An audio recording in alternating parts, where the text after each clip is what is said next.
Oh, welcome to the fine print, ladies and gentlemen. My name is Caleb Teskey, and today we got the Bushman. It's Dave Busch from Mountain View Security or Seacoast. I forgot already what I was trying to do. Dave, how you doing, man?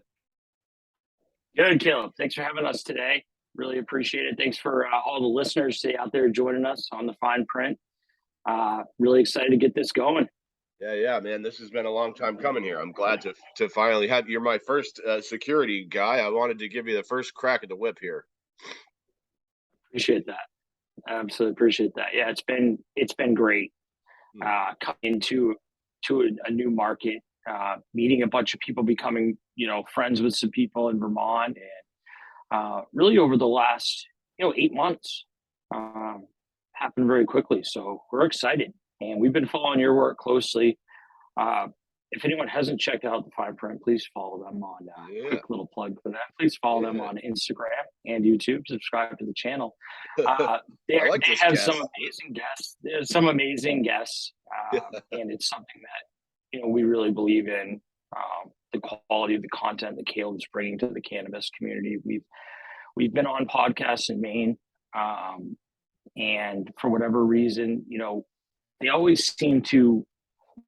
There's multiple people involved, right? So they always change and morph, and they start out with one host or two, and then they change as people get busy. And this is something that we can firmly stand behind because, the first time when we met, backing up, you were bartending, and you told us about what your plans were, kind of what you liked doing, and it was just an idea at that point, right? This is what 6 months.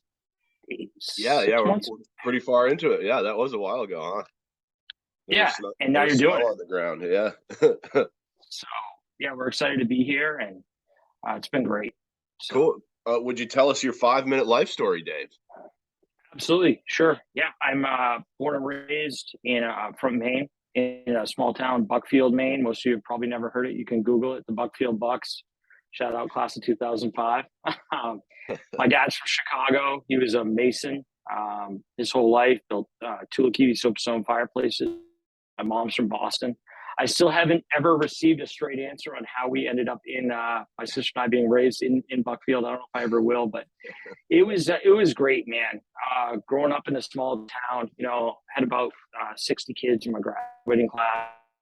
So very small school. But we did some wonderful things, rural community, spent a lot of time outdoors as a child, which I know now is something, it's not happening as much. We didn't have as many of the screens. I mean, we had the original Nintendo back in the day, right? That was a big deal. But, and then after high school, I did what everyone's supposed to do, right? I went to college. My parents really wanted me to do that, and they thought it was important. And I wasn't ready. So after the first semester, I'll never forget finally getting up the nerve to call my parents and say, "Hey guys, this isn't working, so I'm not going to spend any more money." And I pulled myself out. So here it was in, spring of 2006. I had no clue what I was going to do. And I knew what I liked, which was playing golf, but how do you make a career out of that? How do you figure that out? And I went to work at a private club, near my hometown. And we ran into a tough situation that year. The head pro got fired in the middle of the season, which is rare.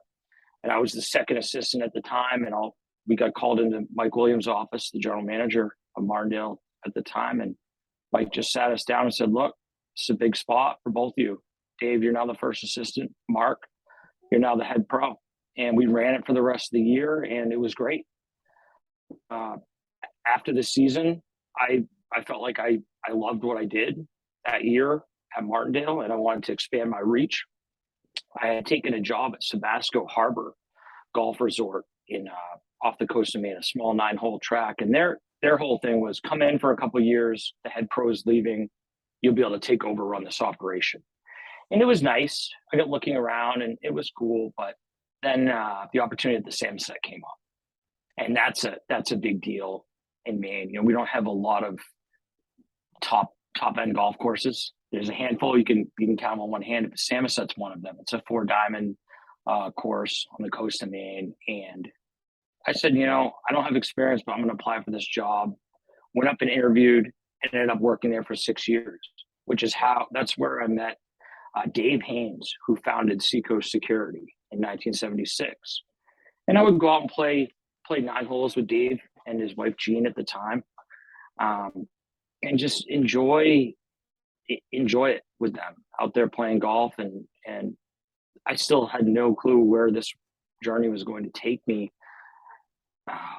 After about 3 years, I started getting real serious and with my career in golf.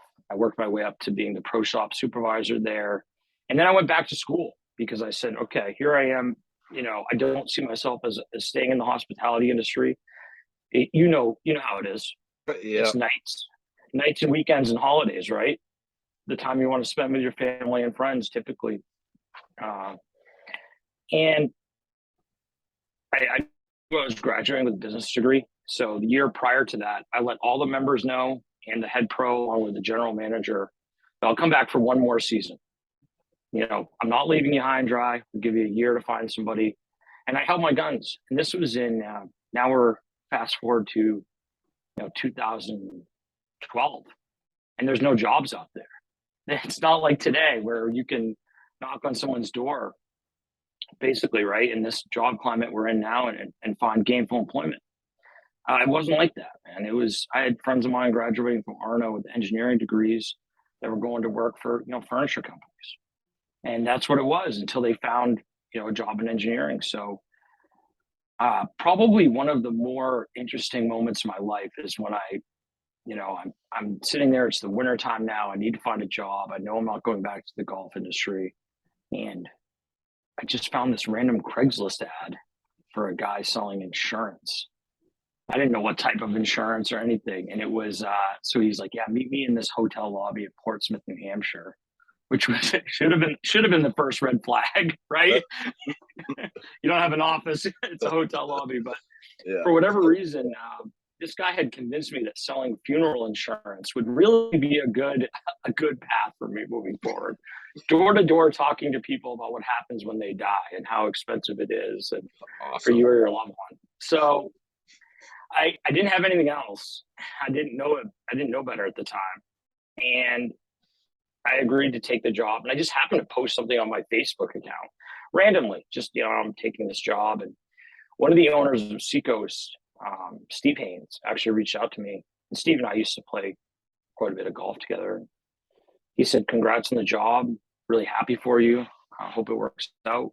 Do you know anyone that would be interested in being a salesperson or a Freeport office? We're looking." I said, "Yeah," immediately. "Yeah, me, please, me." So that's how it all started almost 10 years ago. It'd be 10 years in February. And I came in from the ground up with these guys. It's something I never saw myself being passionate about or even being in this industry. If you had told me 15 years ago that I'd be a cannabis security consultant, yeah, I would have said, what is that? What does that even mean? And unbeknownst to me, Seacoast has already been operating in the regulated cannabis space during that time. So I came into a great opportunity because the medical market in Maine was flourishing.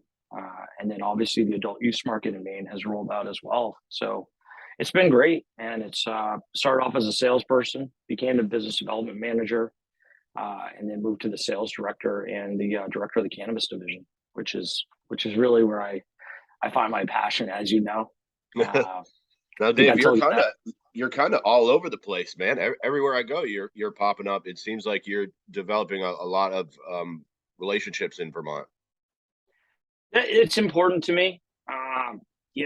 I'm working on a plan to move here and be here full time, because managing this from another state away is, especially in an emerging market. If this was an established market, we'd be talking about two different things.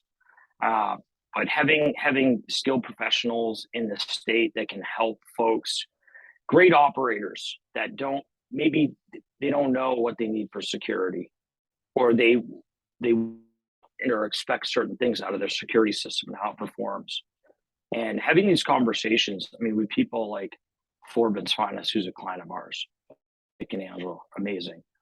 Devin Derek and Katie from the Clean Cannabis Company, Matt, from Northeast Cannabis, Yeah. all, Ed from Winooski Organics, all these amazing operators that are ready to help this market thrive and do very well.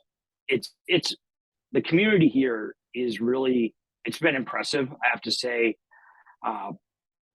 Maine is at the point now where it's basically, saturated. We still have people coming into the market and also people exiting. And this was like a fresh new start. So this was supposed to be, I didn't see this coming at all, by the way, for Vermont this year. I didn't have Vermont on my radar. We had met with Tim and Andrew about 3 years ago when they were, operating in the hemp space primarily. And we had told them, what we were doing in Maine with the cannabis division. And, they had told us, stand by, guys. It's a ways off. There's a path to legalization, but we don't know when. And so this was supposed to be, the last few years in Maine have been nuts. I mean, I was hoping 80 you would talk a little bit about what's going on up there as well. We'll dive into it. And so we anticipated less work this year in Maine, which is on the cannabis side. And it was supposed to be a year to reset, kind of take a look at some SOPs, do some retraining with my staff, get things going. And then here comes Vermont, boom, out of nowhere.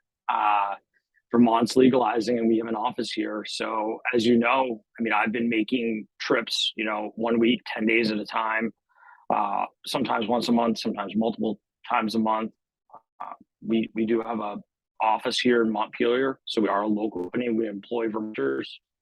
And that's something that we're really excited about, to become more local. So I'm ready to move out here and get things rolling late fall, early winter. Now, Dave, you said you got a pretty large client base, if I recall, maybe 20, 25,000 clients or so. And how many people work for your company? So as a whole, we have about 20,000 monitored clients out of our UL listed central station in Rockport. And that includes your residential accounts, your standard commercial accounts. And then right now we have roughly 500 active cannabis accounts. We've done about 550 installations. Things just ebb and flow. And that's every license type and everything that you could, have in the cannabis space. So from your garage grow to your basement grow, intense, to large scale 100,000 square foot warehouses, extraction labs, C1D1, hash rosin extraction labs, retail, obviously important, very important piece of the whole puzzle here. And it's been amazing to see operators start from a garage grow, and then all of a sudden 3 years later they have 2 stores and a cultivation facility and a lab, and you say, wow, man, how'd you get here? Hard work, and that's what it is. So it's really, that's what keeps me going, is the people that continue to develop their business and thrive as operators. There's nothing I like to see more than someone else be successful. So what a nice sentiment, Dave. Yeah. Try it, man. Get the good karma out there. It's gonna, always come back at you. And that's just how we are. Now, so Dave, one thing that you mentioned was that you guys don't outsource any of your monitoring. That was something you touched on. I'd like to let you touch on it again here, please. Sure. So the difference between, sorry, just ignored a call there.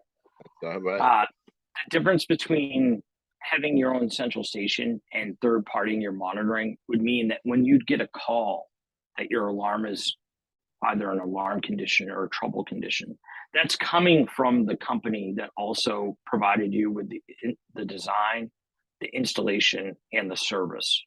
And it's a very expensive endeavor to have a UL listed central. Thankfully, Dave Haynes, when he was developing the company, he saw that as a need. So he started a monitoring center in the early 80s, which was, extremely progressive at the time. to have your own monitoring center. And we maintained that central station and operated it ever since. Scott and Steve now run the company. Dave's son, Scott, is the president. Steve is the vice president. I believe you've met Scott before. He's So those are the guys at NECAN? Yeah, Scott was one of the, he was at NECAN with us, NECAN Vermont. Yeah.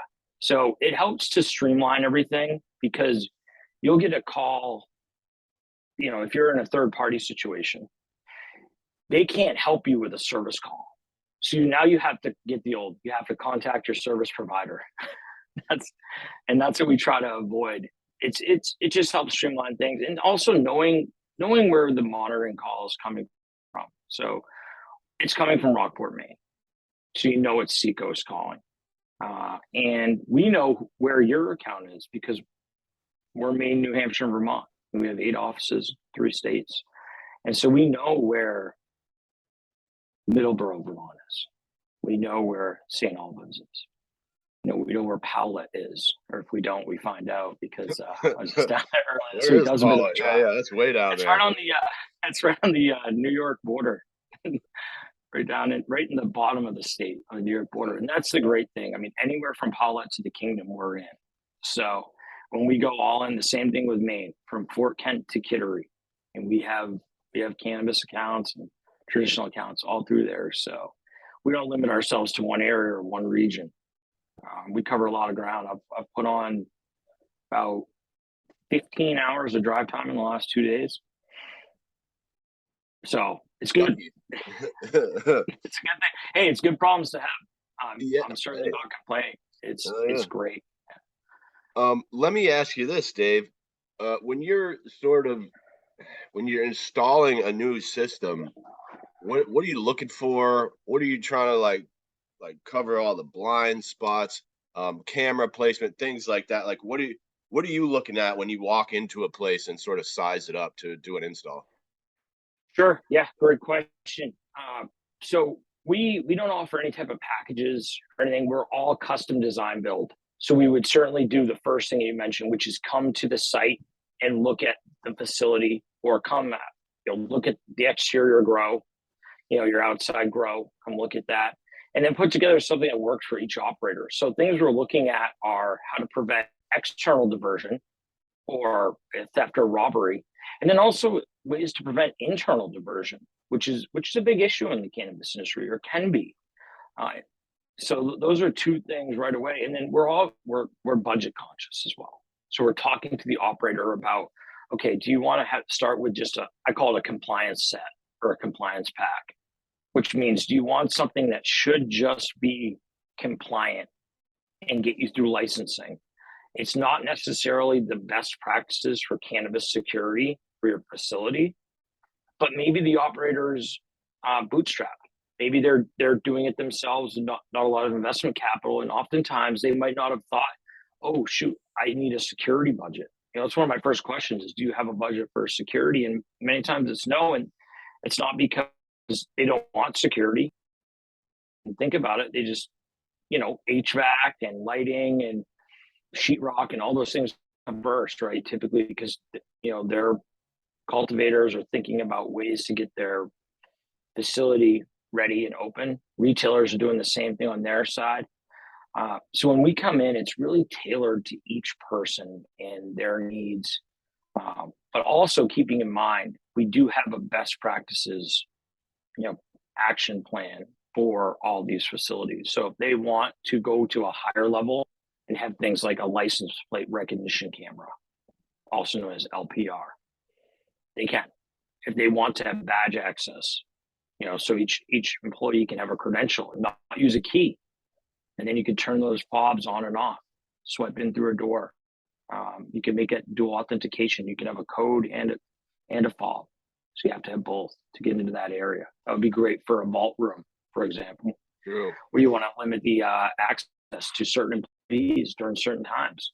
We can do all that, but we can start with a modular approach, which is what I typically do. Give them something they can build into. The last thing we ever want to do is sell an operator a system that can handle 16 cameras, put 16 cameras on it, and then find out they want to add 2 more cameras. Yeah, right.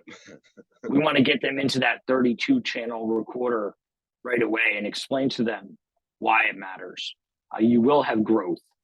You will have the ability to add cameras here. What if you build out this section of your facility and you want to add a few cameras? Now you're not buying that hardware twice, the back end hardware.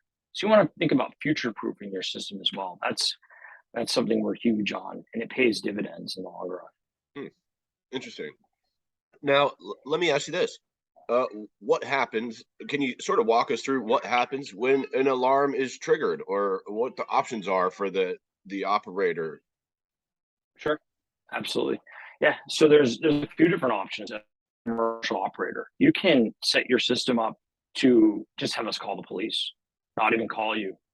We can contact cat down. Yeah, I'm sorry. We can contact the police and not even call through the call list. Typically, we would call the premise number. So if you had a premise cell phone tied in with your account first, and then if we didn't get an answer on that premise line, then we would dispatch police and start calling your call list at that. So Caleb, you might be on, we work together, you're on the call list, and we have a third person, let's call him Daryl. And they call our shop or our business. They don't get anyone. They call you first. They don't get you. They call me, and I say, "Yeah." I give them my code and a password, and then I let them know I accidentally set the alarm off. Disregard, or I say, "I'm not there. Nobody else is. Send police." That's how it's always been done traditionally. And now, Dave, have you guys dealt with any type of robbery? Have any of your clients ever been robbed? And what is the procedure of how you guys handle that on your end? Yeah, so we certainly have. It's not a high percentage, but we've had situations in the past, and I won't go into too much detail, but the procedure will be certainly for us to follow up. We have some internal SOPs where it's basically an incident report, right? So we're going to fill out that incident report. We're going to gather information first. Things like, was the system armed at the time of the robbery? If so, what zones were triggered? What sensors went off? And then we're going to come out and do an evaluation and talk to that. It could have been a system that we took over from another company. Could have been a system that was, again, starting out as something, smaller, and that the operator built on to the facility, and we weren't aware of that. There's all kinds of different scenarios that happen. I'd say that, the percentages we've been fairly lucky. Knock on wood here. Yeah, good call. We've been fairly lucky so far. And it's just about creating that presence, I think, is important to let people know there is security here.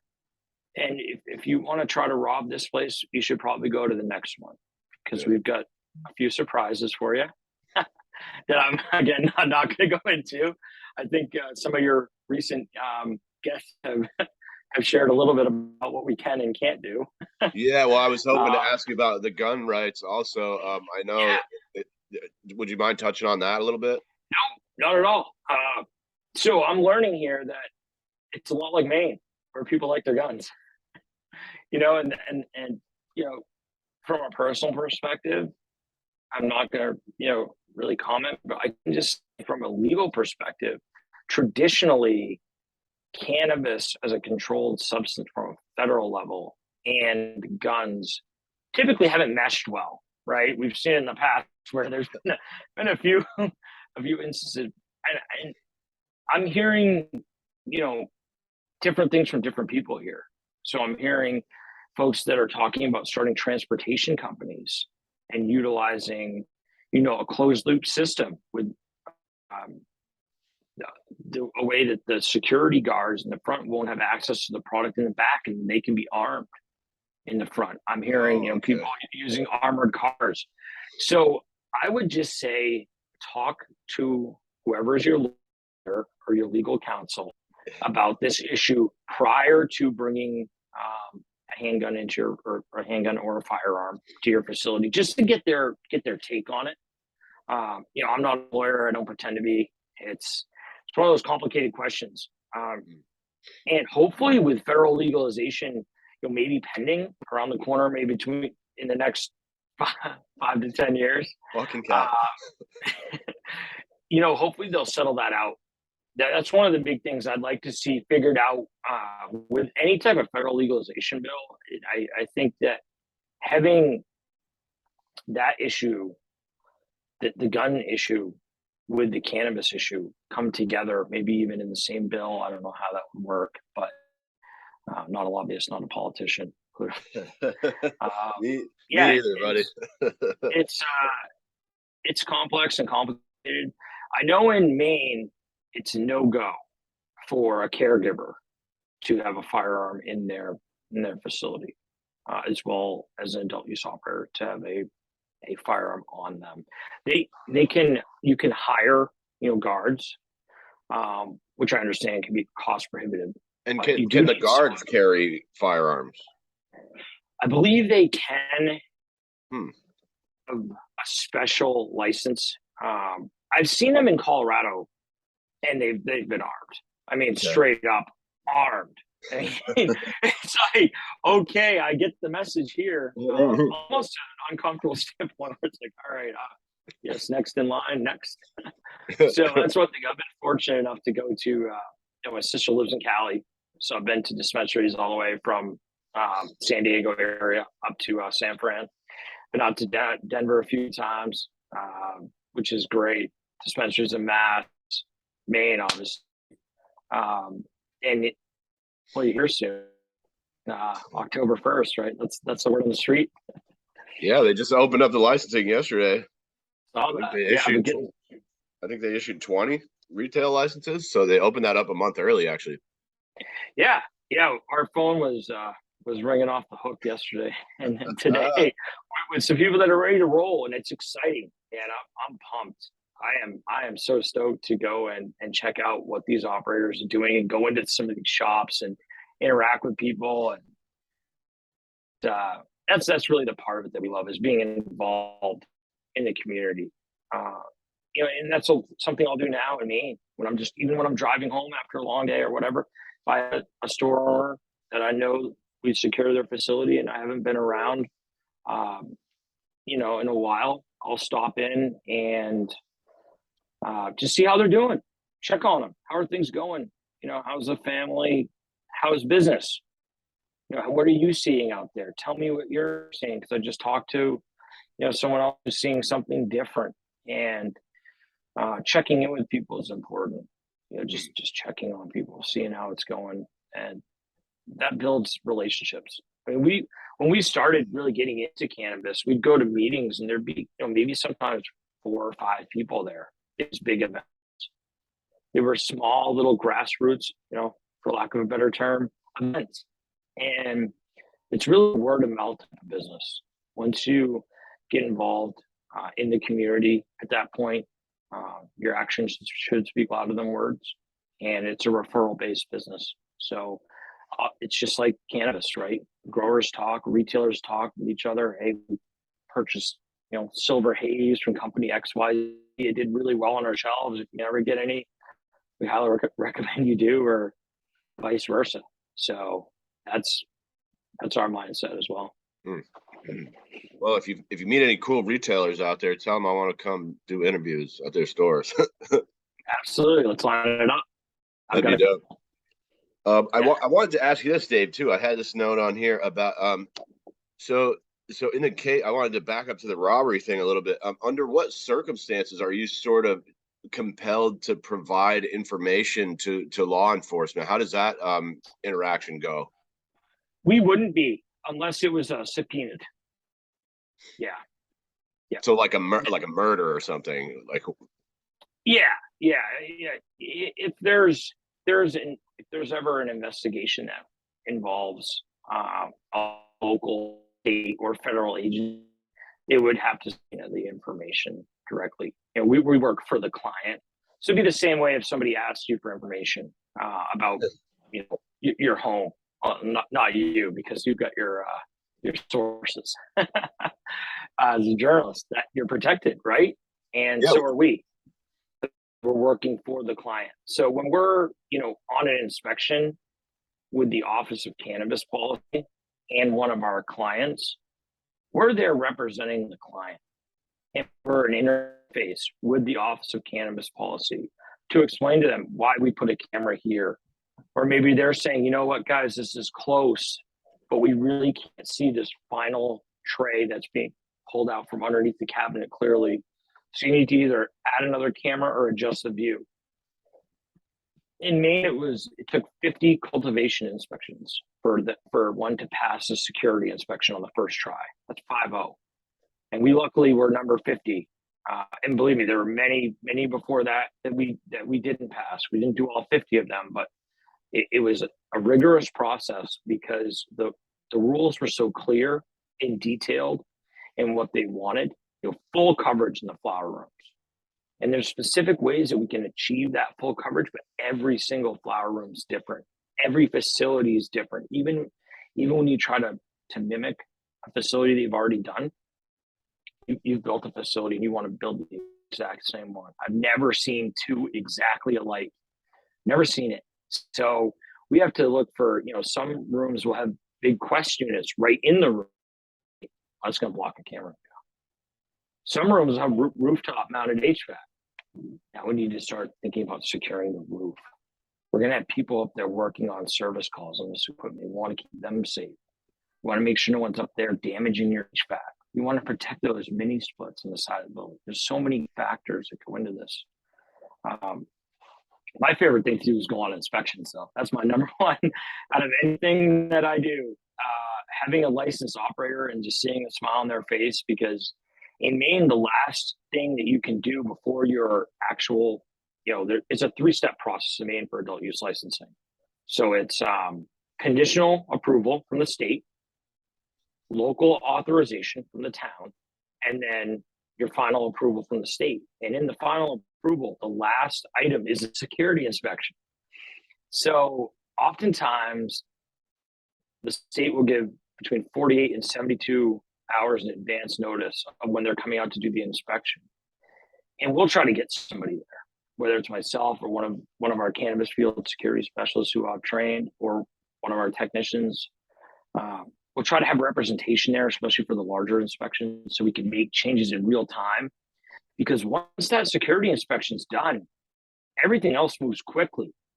As soon as that security inspection is complete and signed off on, the next step is everything goes to invoicing, and they can drive right to Augusta. We've had people the same day pass their security inspection in the morning, jump in their car, drive to Augusta with their $50,000 check or whatever their licensing fee is, pay their licensing fee right there. So that's been an interesting, way to set things up in Maine. I don't know how that will look here. I don't think we have the framework of that yet, how that process will flow. But it's put us in an interesting position because we're able to help people quickly turn around their inspections and also be problem solvers. So if we're not there, one thing I will have operators do is I'll say, all right, we need to add 2 cameras, just take some painter's tape and put an X on the views where they want views. And then we'll come back, within the next couple of days. We'll make that a priority call for us. We'll move the schedule around. We'll do whatever we have to do. But typically, with a good solid layout, someone that understands the facility, we're able to nail the inspections on the first time. Now at this point, after we've done so many, and things will be different here. This is a different market. So we haven't met the folks at the CCB yet. We're looking forward to it when that day comes. We're certainly looking forward to meeting them and doing the same thing. Hopefully being a part of the inspections, representing our client on these inspections. That's my favorite part of what we do on a daily basis, being out there in the field. Let me ask you this, Dave. I had a note here about liability. Are you guys ever liable for anything that goes down, any sort of incidents, or is that all on the customer? So there may be a situation where somebody feels reliable. And we have the same standard alarm agreements that any alarm company in the country has. The alarm contracts in the country are written by two different people. That's it. Most of your standard alarm agreements are all the same. So, an insurance liability claim is something that comes up from time to time where the customer has gone out and said that they've done this, that, and the other thing to obtain this insurance. And this could be cannabis or non-cannabis. And then we have to provide proof that they've done that to the insurance company. And the customer will request that proof. So I don't know of any specific examples where we've ever been liable for any type of, we haven't been sued or anything that I know of for that. I was just curious, man. It seemed like that could be above my pay grade. I don't know. I can fact check that for you and get back. We'll do that in part 2. Dave, look, I got to the end of my list here. I want to usually open up the floor here when I run out of questions and give you the last word. Any other notes you want to make? I'm just gonna give you the floor, sir. Yeah, no, I just appreciate it and love what you're doing here. If people haven't checked it out, they should more. It's pretty impactful, pretty amazing to have somebody that's dedicating their time and effort. I think that's something we often overlook, are the let's call them the unsung heroes of the cannabis industry, if you will. Thanks, the people that don't have skin in the game. They want to get this information out there, and we're happy to help. I think that my biggest thing is always I had someone call yesterday who's growing in his parents' basement, and I could tell he was a little bit, he thought he was going to try to be embarrassed about it. And he's like, yeah, it's nothing big. It's just a couple tents from my parents. I said, look, man, some of the best growers I know started in their parents' basement. And that's a fact. And there's no project that we won't look at on any different scale, all the way from that small scale cultivation or small scale retail, all the way up into a large warehouse. So we're happy to work with anyone. You can check us out on Instagram. It's at SecoCD. You can also check our website out, secosecurity.com, Mountain View Security. Seco Security purchased Mountain View Security roughly 5 years ago. And now we're making a transition to Vermont, and I'm just excited to be out here. I'm looking forward to getting out here full time. It's tough to give up the spot in Maine, and it'll be a new adventure. So we're looking forward to it, man. We really appreciate the time today. Thanks for having us on. Yeah. So what's up? You're moving to Vermont, huh, Dave? Yeah, I am. Yeah. You got any places in mind? Well, right now we're in Montpelier. So, we have a place and somewhere in central Vermont. That way I can get up to the Kingdom quickly, and then also down to Brattleboro fairly quickly. And over to see me, obviously. And over to see you. Yeah. 100%. 100%. That's where the in-person interview comes. You know what I wanted to ask you about also was locks and stuff. Are there any sort of requirements on the locks? And one other note I had here was about transportation and setting up cameras in your car. I don't know if that's something you have to do, but. So the locks, we always recommend our commercial grade lock, commercial grade 1 or 2 lock, period. And we're not locksmiths. We don't install locks, but that's something we always recommend. Cameras in the vehicle for transpo. I haven't seen any specific language on that yet. I'd be shocked if they didn't require it. Okay. In Maine, it's definitely required. And that's typically something that a garage will do. They'll work because we're not going to rip into your vehicle and start getting into the wiring harness, and we're not mechanics. But we can supply equipment for that, which we have done in the past. Somebody says, I really want to use the same type of recorder. We also have a body cam solution, a body worn solution that we can offer, which is a nice solution for a delivery driver or somebody that's transporting cannabis. Yeah, because it can help protect the driver. And as far as what if something were to happen, but now it's the driver and they're making a delivery that's short, or something goes on. Now they're protected because their integrity is all coming on the camera. You You can see what they're doing. And it can also protect, the company that's putting that driver into play. So that's one thing that is a solution some people have chosen to utilize for their business. But we're really an options company. We're not to come in and force our own views or our own thoughts on you. We'll give you our guidance. If you want to roll through the full gamut, we can get you there. Again, if you want to just do a compliance pack, like we talked about earlier, we'll get you there.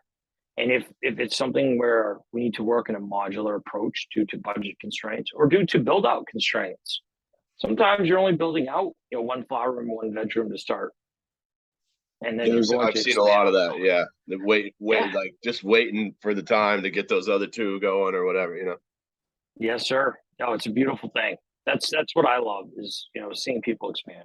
And now the data, that's another thing I meant to ask. The data storage. Now, I believe in Vermont, a retail dispensary has to store the data for longer than like a grow. It's like 30 or 90 or something. 30 days. They changed it. Okay, yeah. They did change it. Yeah. There were some drafts that came out before. And that's common. Just so everyone knows, that's very common. The same thing happened in Maine. Speaking of changes, we just had a major rule change in Maine where they no longer require cameras in the flower rooms for complete coverage. They just require you to treat it like an exterior door where you're getting the face of the person coming in and out of that door. So just like a perimeter door. And that's a change that just came down last month. No shit. So, and a lot of our operators still want a camera in that flower room because they use it for other things in security. Right. They're using it to make sure their lights are turning off. Yeah, right. They're using it to sometimes to zoom in on their buds, check their plants. Fuck yeah. Yeah. It's great. I love it. There's nothing like a view of a 360 fisheye when half the room is purple bud and half of it's, regular green.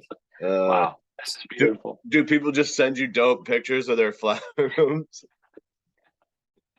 It's a perk of the job. I get to see some really cool flower rooms. Yes, I love unique setups. I mean, you get to see someone that's, I had no clue what living soil was until I met a friend of mine, Travis from Living Matter Cannabis. And he grows, companion plants. I didn't know what that was a thing. So instead of introducing, anything else to the room, if he has an issue, he'll grow a companion plant to fight off whatever else he's countering. Or he'll introduce, predator mites to take care of whatever issues he has. So it's you'll see that type of small scale grow that he has, and then you'll walk into the next day. You'll be going into what'll feel like it's a laboratory. With a decom room, you're changed into a Tyvek, you're putting on the protective eyewear, and you're walking to this huge facility. And these flower rooms are 80 feet long and 40 feet wide, and there's 6 of them. Yeah. So everything in between, man. That's really the message to get out there is give us a call, give us a shout. We're happy to talk to you. There's no charge to have a conversation. We don't operate that way. We don't start rolling the clock, the second you call and sending you bills. We want people to get licensed. We want people to enter this market. We would like this market to be accessible to everyone. And I think the state's doing a good job of that. I genuinely do.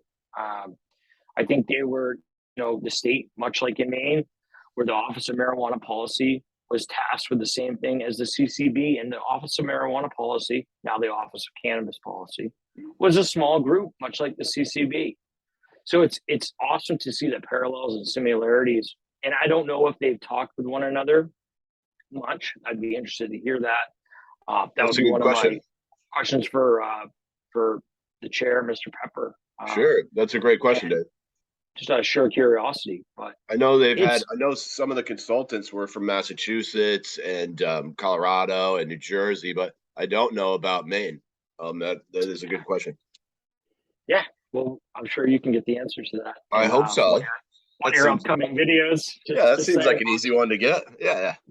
Don't miss Caleb's upcoming interview with James Pepper, Chair of Vermont. Yeah, I can't wait to have John Rogers on too. John's wrote the bill, really, one of the first versions anyway, before it got nixed. We'll see. It's gonna get interesting. I'm excited. I'm genuinely like stoked for some of these upcoming interviews, and the people that have come on have been amazing. I mean, everyone just telling Been their nice. story of the Yeah, industry. it's a beautiful thing, man. It really is. It's great. Like I was expecting to run into some dicks, but really it's just been a bunch of fucking really good people. Until you met me, and he said,